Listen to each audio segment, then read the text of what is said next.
we're going to just start off with just a little bit of humor today. I know that a lot of you have children and grandchildren. I have a 2-year, she'll be 2 in May, and her name's Emery, and just love her to death. And she just says the funniest things because she's just now talking and thinking on her own, you know, so to speak, and coming up with all kinds of funny things to say. But a first grade teacher asked her first graders to respond to these well-known proverbs. You know, give the second half. I'll give you the first half, and you give me the second half, a wise saying. So she would give them the first half, and here's what some of their responses were to the second half. So, as you shall make your bed, so shall you, and we would say lie in it, right? Okay. Well, they say mess it up. Better be safe than punch a 5th grader. Okay. Strike while the iron is hot, right? Okay. Bug is close. Okay. I'm with them on that one. Okay, get rid of that thing. It's always darkest before, and we'd say the dawn, right? Okay. Daylight savings time. It is, isn't it? Don't bite the hand that looks dirty. I'm with them on that one too. Okay. A miss, I like this one. A miss is as good as a mister. I thought that was cute. That's pretty clever, isn't it? Okay. An idle mind, which many children have at school, okay, is the best way to relax. Right. And the last one, when the blind leadeth the blind, get out of the way. Oh, those are cute. I got to put those in. And maybe we'll all get started off on a laughter moment here as we go through. Our first section is going to be talking about the contents of lemonade and how that can be our contents for contentment here in this life. And our second session that we're going to do is going to be about how to go through and make those struggles something that can be positive in our lives. And so more of a how-to session on that one. So our search for contentment in this life is never ending. We all want to be happy. We all want to be content in what we are doing. Someone once said that the opposite of contentment is self-pity. And I think that's right. Okay, if we're not content, what are we focused on? We're focused probably on ourselves, okay, and pitying ourselves. So when I saw this topic and was given this topic, I thought, wow, that's good. And I thought about all the beautiful decorations that are around, and you've just done a wonderful job. You go all out for your ladies today, and it shows. It's really, really nice. But as we start looking at this, when life gives you lemons, make lemonade. I went to, of course, Google, my favorite friend. I'm a librarian. I teach 7th and 8th graders. So although I'm scared, they scare me more. No, I really don't. I've been there 18 years, same school. That was the first school I started teaching. And then I received my master's a couple of years ago and took the librarian, school library media specialist is what we are now. But I took that spot and I just love it. And I'm always trying to, when I teach the kids, find out your answer. You're the one who's in charge of your education. You go find the answer, okay? Don't wait on somebody else to tell you. So that's what I did. I got on to try to find out who was this quote originally from. And from the best I can discover, it was from a man named Dale Carnegie. And I don't know if you know much about Dale Carnegie, but in the business world, he is well known. He is usually given credit for saying this adage first, this old saying first.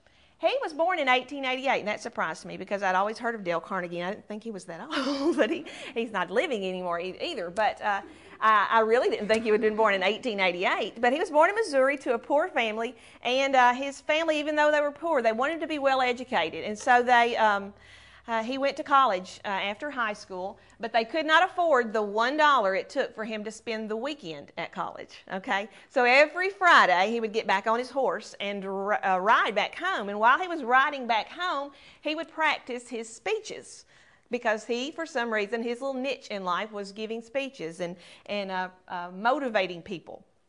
And so people started paying him for help. Even during school, when he was in college, they would pay for him to help them with their speeches that they would have to give at various times. He wrote in 1933, How to Win Friends and Influence People. And even today, that is sort of the Bible for business people. If you want people to know or buy your item or to come do business with you, you not only have to know your your topic, but you also have to be able to relate to them well. And he really did work on that part, how to relate with others. And so that's still one of the books that people are required to do in the business world and read. He also had these things that he gave as good things to do. It says, forget about yourself, do things for others, and cooperate with the inevitable. And so when I saw that and I thought, okay, well then I understand how he came up with the idea. When life gives you lemons, make lemonade. He knew that we needed sometimes a picture, okay, for us to have in our minds so that we could better understand what we're talking about. And a saying is a really good thing. But if it doesn't have a spiritual worth to it, then it's not something that we need to make sure we live by. So we're going to see today if making lemonade, okay, during our lemony times is something that is scriptural, okay? And I hope by the end of the day we can say that for one way or the other.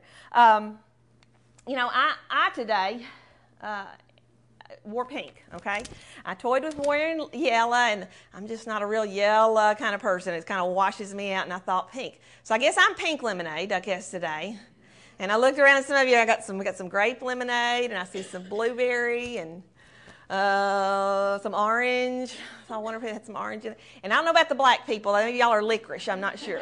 But licorice flavored lemonade. But lemonade is something that is so refreshing to us in the middle of these hot summer days that are going to be upon us at any moment here. It's very refreshing. It's very relaxing just to have a nice fresh glass of lemonade. It's cooling. It's cleansing to us. It's one of those things in the diet world. If you want to cleanse your system, lemon water helps cleanse your physical body. It offers us vitamin C. There's so many great things that lemonade can give us. So we're going to talk about the 3 things that make up lemonade today and apply it spiritually to us. So the first contents, okay, and I want y'all to notice it's not 9:45 yet, okay? So if you get out early, it's because it wasn't quite 9:45 when I got it according to your schedule, but anyway. We're going to look at the first one, well, the recipe. Let's go over the recipe first, make sure we know what we're talking about here. First you have lemons, you got to have sugar, some sort of sweet substance there, and then you have water. The 3 contents then of this recipe, we're going to take and break them down and see how those contents can help us with contentment, okay? And be content in whatever that we are faced with in life, because it's a road, it's a journey. There's not just one day that we wake up and say, okay, I'm now content, okay? Let's go on with life. Can go on now. I'm now content. It is a process. It is something that we all have to face every day. And we're going to make a spiritual application to every one of these ingredients. The first ingredient is lemons.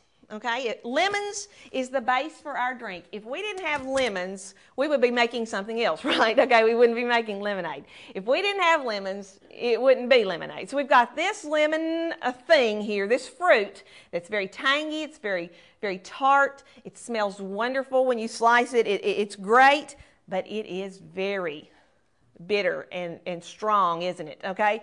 It's going to stand for the problems, the struggles, and the obstacles that we're going to face in this life. The spiritual application then is going to be the problems, the struggles, the obstacles, the issues that come up to us in life, and sometimes threaten to make our lives or ourselves be discontented. Okay?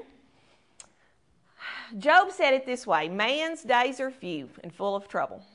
Job 14:1. And if anybody knew about trouble, all you got to do is read Job for a little bit, and you won't go very far without seeing a lot of trouble.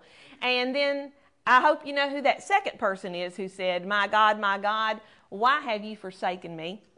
That's the other J, okay, in the Bible, Jesus, okay, the one that we build our lives focused around. And even he faced many problems and struggles, and that was probably the darkest time in his life right there, when he said that quote, because God at that time, remember, had to turn his face away from him, his son, so that he could die on the cross.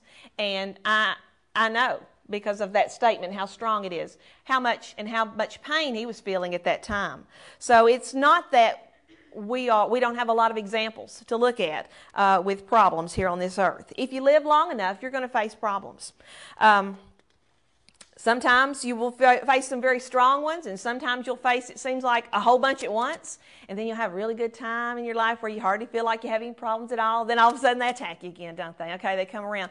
You know, some of those struggles that we see and are faced with, they're just purely accidental or maybe even coincidental. You know, laws of nature have been put into place, and sometimes we find out we're right in the middle of them. Or coincidences or things that happen that we weren't planning on or for. You know, fires, for instance, car accidents, all those kinds of tornadoes, hurricanes. We live in a place where a lot of times the weather's unstable, and we get worried and we wonder, and we know people, okay, who have had to rebuild their lives because of these kinds of things. And maybe it's even happened to some of us as we are sitting here too. But sometimes we also have problems and struggles that are self-inflicted. I don't know if you know some people like this, but I just know some people who just seem to draw problems, okay? It's their whole way, their whole manner, and they just have a way of drawing problems to themselves. Sometimes they are because of consequences for choices that we made. We've made some bad choices. There's some bad consequences, and because of that, there's some problems and some struggles that are going to come up to us in our lives. Some of us have some inherited physical tendencies that tend to make us be more apt to have problems and struggles. I think of depression. I think of things like alcoholism and drug abuse and drug addiction and other types of issues, anger issues and things like that. And a lot of times we came into this world with that tendency in our bodies. And that doesn't mean we had to make some choices that we did, but sometimes those choices then have in turn led us to some problems, some obstacles, some things. Sometimes we have some physical issues like chronic diseases, whether they be acute or chronic. If it's a one point in our life or we have to deal with it every day that we wake up, it's a problem, isn't it? It's an obstacle. It's a struggle from diabetes to cancer to arthritis to other things.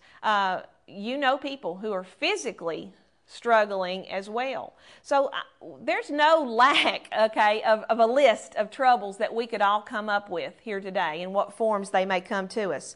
You know, I think also of things like that really we sometimes don't have any control over, like betrayals and disappointments in other people. I've been disappointed in people before, and I'm sure people have been disappointed in me as well in some choices I've made and some things I've done. Financial issues sometimes come and attack us, and it wasn't something we planned or we knew about. So if we live long enough, we're going to have some lemony times, okay? Life is going to attack us, okay, so to speak. It is going to be there. We're going to face it. And you know what? It's not fair. Life is not fair. I heard it over and over, and I say it all the time as a teacher because that's always fun to say to them when the kids start going, oh, life's not fair, you know. Okay, I like to say that one, okay, all the time. But it really isn't. You know, TV's not real. Even those reality shows, they're not real, okay? They're not what we have to go through every day. There's no Prince Charming. There's no Cinderella story that's going to come around. You know, life is what it is, okay? It's got problems and struggles. Bad things happen to good people. And you know what? Good things happen to bad people too. It's not fair. It's not fair. But Jesus said it this way, for he makes his sun to rise on the evil and on the good, and he sends rain on the just and the unjust. I think of Job, who went through so many troubles and struggles, and his weren't just physical, although there were some physical problems that he had to overcome. His were financial, his were emotional. He had family problems that he had to struggle through. I think of Esther and Esther's choices that some of them were forced upon her. Some she had no other choice to make, but she did make good choices in saving her people because she could have turned her face away from them. And I think of people like that. I think of Ruth, who made choices in her life after her husband died, to follow her mother-in-law and to go into a country, and she's in the lineage of Jesus. She wasn't even an Israelite, and she chose to live in that nation where she probably wasn't even wanted, okay, at that point. You know, God never promised us a rose garden. But maybe he did, because, you know, roses have beautiful blossoms, but they also have thorns, don't they? Okay, so maybe he did promise us a rose garden. Maybe we need to change that saying just a little bit. Maybe he really did promise us a rose garden, and we're supposed to face it. We really shouldn't be. If we say and get anything out of this section of lemons, okay, try to get this, because this is when I'm preaching to Alice right here, and I kind of think of my sermons. You know, when I think of the men being up here, and I think, wow, I really admire them for getting up here day after day, even for the prayers and the Bible readings and things. It's not easy, okay? But if you don't get anything out of this first section about lemons, get this one. We should not be surprised. We shouldn't get our feelings hurt or offended because we have problems in this life. Now think about that, and I've preached that to myself many times. Sometimes I think that because we are Christians, because we have decided to follow Jesus, that we shouldn't have any problems. There is nowhere in the Bible that is stated, okay?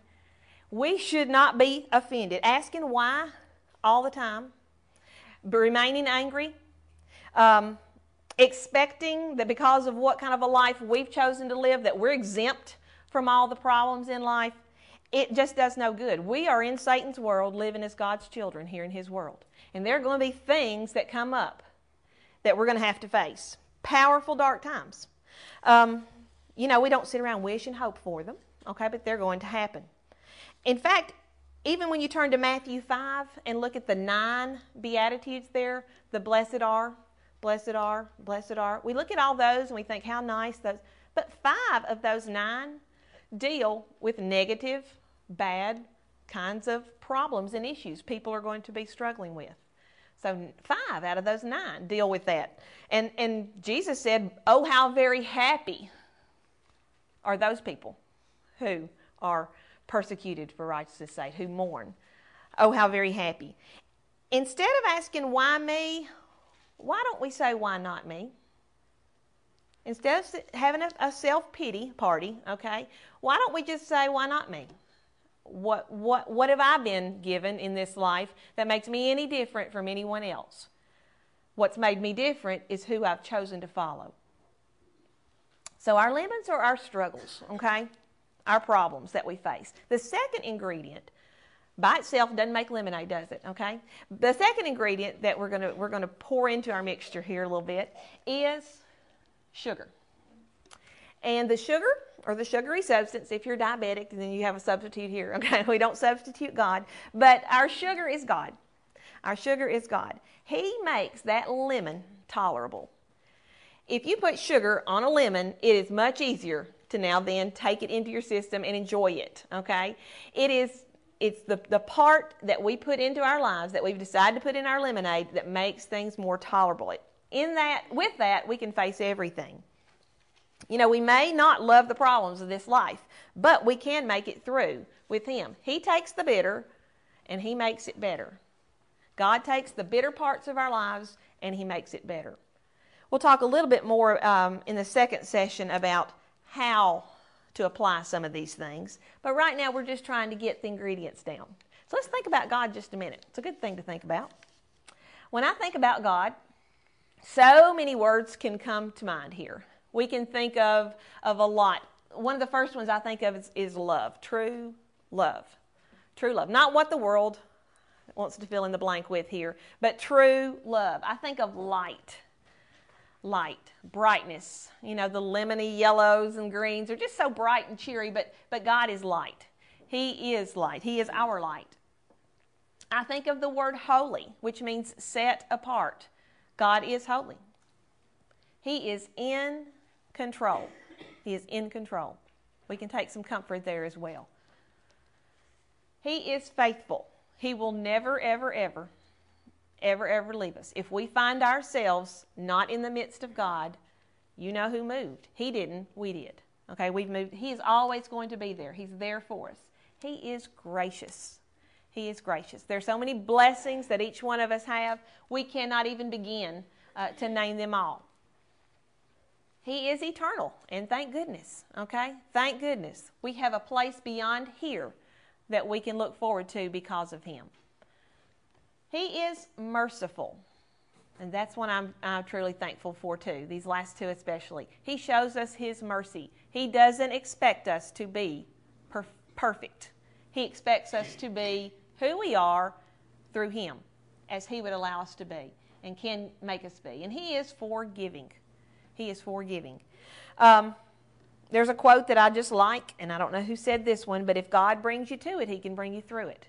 And if you don't have Him, have you ever thought about people who don't have God in their lives, how they make it through some of the hard times that they face? Everything that the Bible tells us about God's character should inspire us to tackle life's struggles. If we take confidence in Him, we can't always understand why things happen.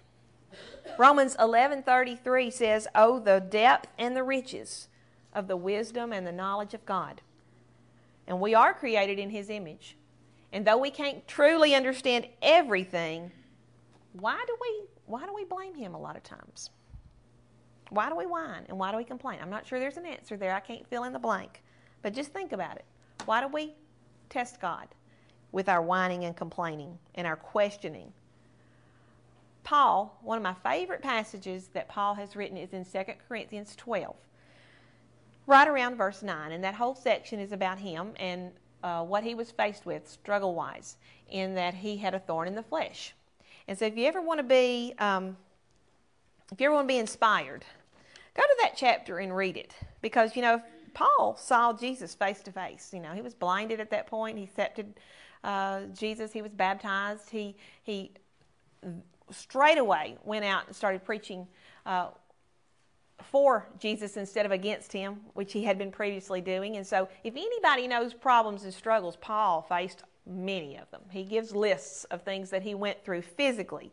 And the mental problems that he would have faced with just those physical struggles. But in 2 Corinthians 12:9, he had asked the Lord 3 times to take away that thorn in the flesh. Please, Lord, take it away.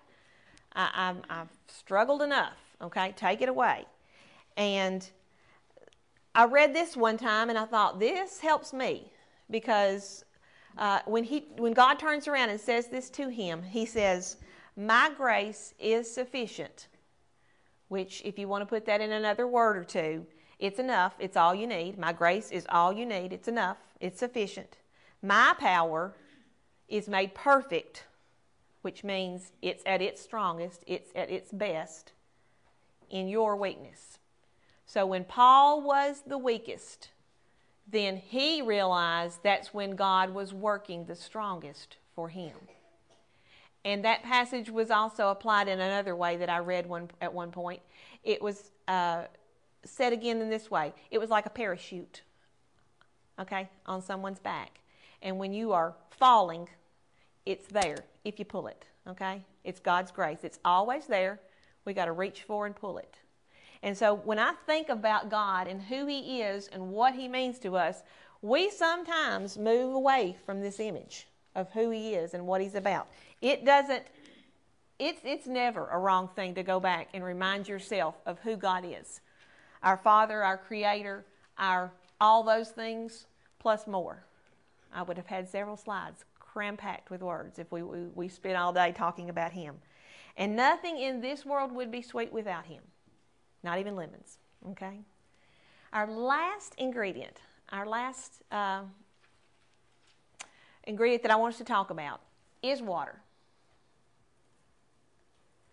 When you're making lemonade, and you've squeezed the lemon juice out and you've added just the right amount of sugar, you also have to extend that juicy, syrupy liquid just a little bit with H2O, okay, to make it something that you want to continue to drink, okay? And so water is going to spiritually parallel our attitude.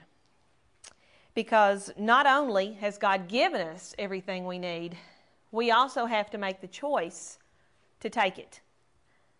We are created in His image. He's made us self-thinkers, okay? We have to be ready to make some decisions, and we can choose whether we want to view our problems, view our struggles, view even the good times as that, positive things.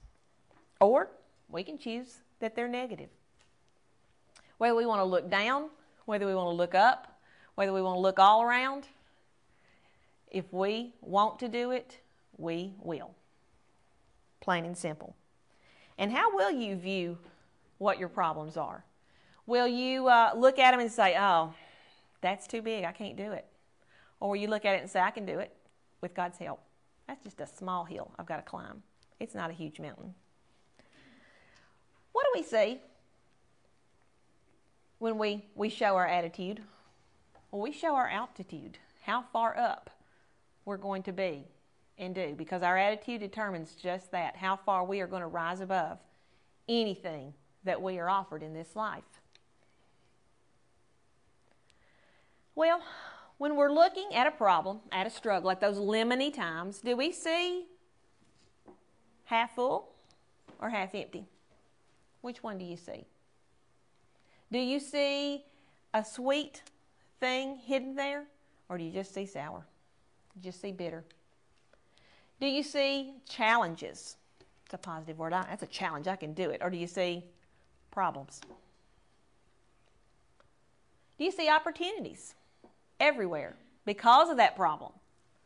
Or do you just see struggles?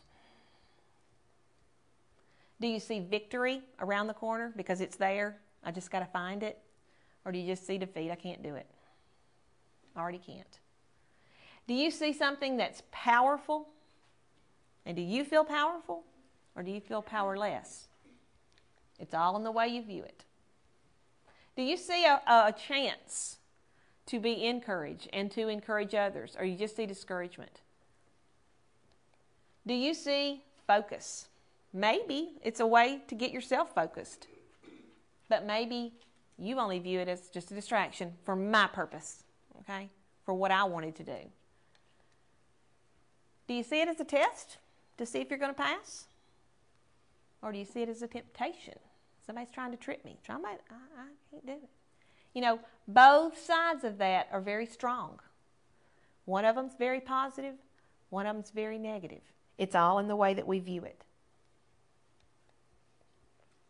Paul said it this way in Philippians 4:11 through 13, which you'll hear again. And the ladies asked me, it's okay that we put the scripture? It's fine. Those scriptures are wonderful. We'll hear them and see them, and I can read them all day long and still need them again. I'm not saying this because I am in need, for I've learned to be content, whatever the circumstances. I know what it is to be in need, and I know what it is to have plenty. I've learned the secret of being content in any and every situation, whether well-fed or hungry, whether living in plenty or in want. I can do all this through Him who gives me strength. And I believe that's the New King James Version of Philippians 4:11 through 13.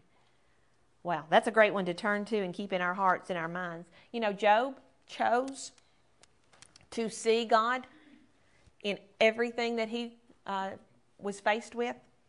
He refused to turn away from God, even though he could have. You know, Esther, she put her life on hold. She chose to save her people instead of just being the queen and enjoying all those pleasures thereof and to be safe. She wanted to save her people as well. And I think of Ruth again and how she chose to stay with Naomi. And by choosing to do that and then finding Boaz as her second husband after her first husband had died, she became part of the lineage of Christ. And she's one of the people that is listed when you start looking back through those great people who chose a different path instead of one that would have been easy, of self-pity. When I look at 1 Timothy 6 through 8, when it says godliness with contentment is great gain, then that's what we're looking at here. We're looking at we brought nothing into this world, we'll take nothing out. I need to be content with what I have. That's the way I choose to look at it. When we say God did this or God did that, and we choose to put Him up front in our lives, we've already chosen the positive way. But when we take God and say, oh, I can't believe you let this happen to me. I can't believe. And I've heard people say it, and maybe we've felt it ourselves before. at some point. I just hope we don't stay there. It's pretty human to face those kinds of questions when we're in the middle of problems. But if we reside there, if we live there, I think that's when we really are doing ourselves and God injustices there. We're either saying that we love Him or not, we accept Him as our God or not, He's our one that we're going to follow or we're not. We love Him, we believe in Him, or we don't when we're faced with trouble and all we see is negative. So it's all in the way we see it. You know, as we look at this last passage here, life's going to have struggles. There's going to be negatives. There's going to be problems. There's going to be, life happens, doesn't it? But God's always there. He's our sugar. He's the sweet stuff. He's going to help us through and be there whether we're in the middle of a problem or in the middle of the best time of our lives. But it's all in our attitude and the way that we choose to view it. We can either choose to see it as negatives and only problems, or we can see it in different ways, as we'll see in our next section a little bit more. How we choose to view it will decide what we're going to do with the rest of our lives. Romans 8:37 and 38, really powerful passage here. One that will give you strength. If it's our motto, then nothing that's thrown at us in this life will be too big. Yet in all these things we are more than conquerors. For I am persuaded that neither death nor life, positives, negatives, angels nor principalities, nor powers, nor things present, nor things to come, nor height, nor depth, nor any other created thing shall be able to separate us from the love of God, which is in Christ Jesus our Lord. We can only be separated if we choose to. We do have the three contents for the contentment that we want in this life. We have those struggles, but we also have God, and we have our way of viewing them. I can do all things through Him who gives me strength.